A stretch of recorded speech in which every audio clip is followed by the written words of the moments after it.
Hi, my friends. Good day, good morning, good evening, good afternoon, whatever time you are in this time. I welcome you all. Thank you for joining me on this video presentation. I will be presenting this video on bereavement. Bereavement is we all know, some we don't, some we know that bereavement is the process of grieving. Grieving they are not they are similar in context, but they are slightly different. Like grief is the internal state of sorrow, and bereavement is the process from the start to the finish of the grieving process. And we have that mourning. Mourning is part of grieving, and it is the external external the way that we show how we feel inside. And like in some cultures we used to paint our faces with ash and we make it black, and some we used to black, we wear whole black to show our grief, the state of grief we show. Mourning is the external expression of the grief that we are feeling inside, and bereavement is the whole process. So thank you. So there are a lot of grief we can talk about, like different types of, like people can lose their pet, they can grieve over their pet, or when someone lost his job, or like when someone see his friend, like there's grief comes in different forms. But here I will be concentrating more on the loss of my core point in this topic of bereavement. So, like, when we talk about bereavement, like death, when we talk about death, death is something that we cannot miss. Everybody will still go through death in one way or the other. So that is one certainty we all share. Yet when it strikes a home or a community, we often completely like we stay like unprepared for what follows. So like when a young person or a colleague loses someone close to them, we expect them to be sad. Like when though we expect them to be sad, they go to like what we call house karai, and then we expect tears. But then after a few weeks, the community or like we used to we expect them to simply move on, get back to normal. But grief doesn't work that way.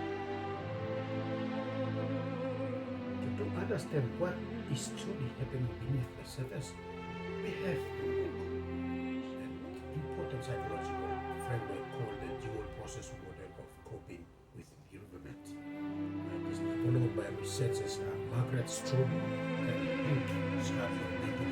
Before this theory was proposed, or was before someone take the intention to do more study on the topic, people used to think that grief was just a straight line, like you cried, went through stages, and then you were magically cured.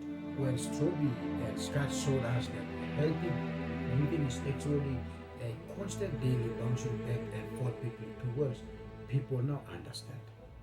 So they come up, they have they came up with two to mechanism to cope with the bereavement. Like one is the loss-oriented coping, and the other one is restoration-oriented coping.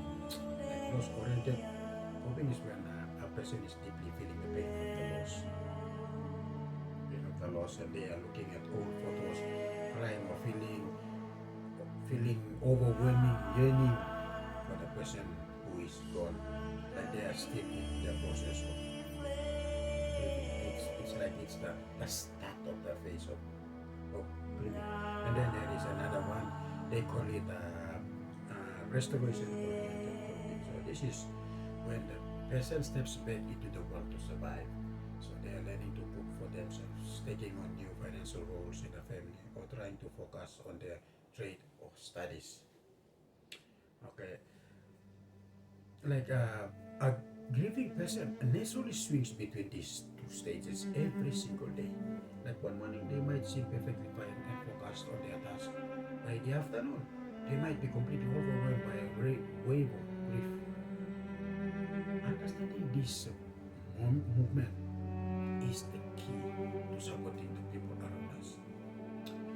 And bereavement has a lot of impact on teaching and learning. So we will look at a few of the aspects of bereavement that has on teaching and learning. Some of the effects we'll look at it. So like we can ask ourselves, how does this daily emotional swing impact the person away? A person learns a new skills or processes information. Whether someone is trying to master a complex trade in a workshop or understand a book, may introduces a massive barrier known as the grief brain. So when someone is grieving, their nervous system is locked into a high stress fight or flight state.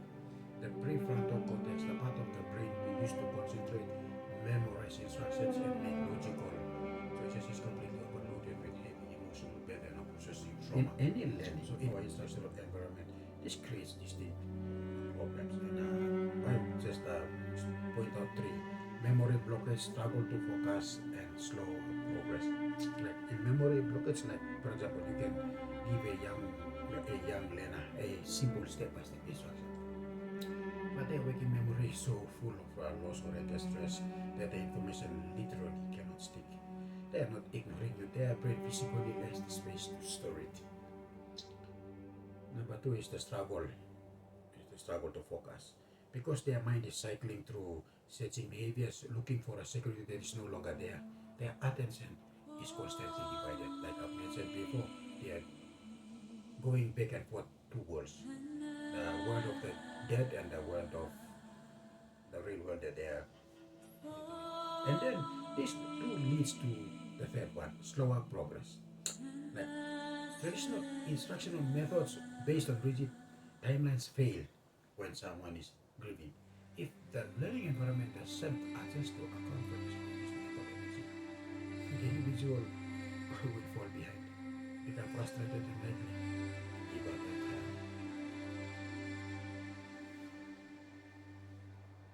So now we have seen how it makes the learning and teaching, and then there's also this long-term growth and development. If a given individual is left entirely to themselves without understanding or support, it can completely alter their long-term growth and development. In terms of mental and cognitive growth, prolonged unsupported growth have severe academic and vocational failure. So if a young person loses their footing during an important training phase, the gaps in their life in the skills pile up, which can limit their future career choices and lock them out of opportunities. So in terms of social and emotional development, the impact can be permanent. A young person who experiences severe loss can develop anxieties about stability. They may become terrified of losing other people they care about, or they might build a wall around themselves, detaching from relationships entirely to protect their hearts from future pain. However, if we as a community step in with patience and structured flexibility, we open the door to what psychologists call post-traumatic growth. This does not mean the pain goes away. It means that through navigating the hard balance of loss and restoration, the individual can develop profound emotional resilience, deep empathy for others, and a much clearer sense of personal identity and strength. So by looking at all these ones that I have talked about, now we must understand what grief is. So then I will leave you with a core message. As we wrap up today, let us remember that the people we teach, work with, and live alongside are not pieces of machinery. They are whole, complex human beings. Hard work and effort in our communities always pays off, but our greatest effort must be spent on protecting the human minds and hearts behind the tasks. By understanding that grief is an ongoing journey of shifting between loss and rebuilding, by recognizing the very real physical toll it takes, and by standing as a steady light of support, we can make sure no one has to walk through the dark fog of loss. Let us build a community where our strength is measured by how well we live with each other. Thank you for your time. Take care of yourselves and let us continue to watch over another. So before I sign off here, I would like to say thank you to Miriam Enege for your hard work in making this video possible. Though you are not able to be here, I understand, but thank you very much.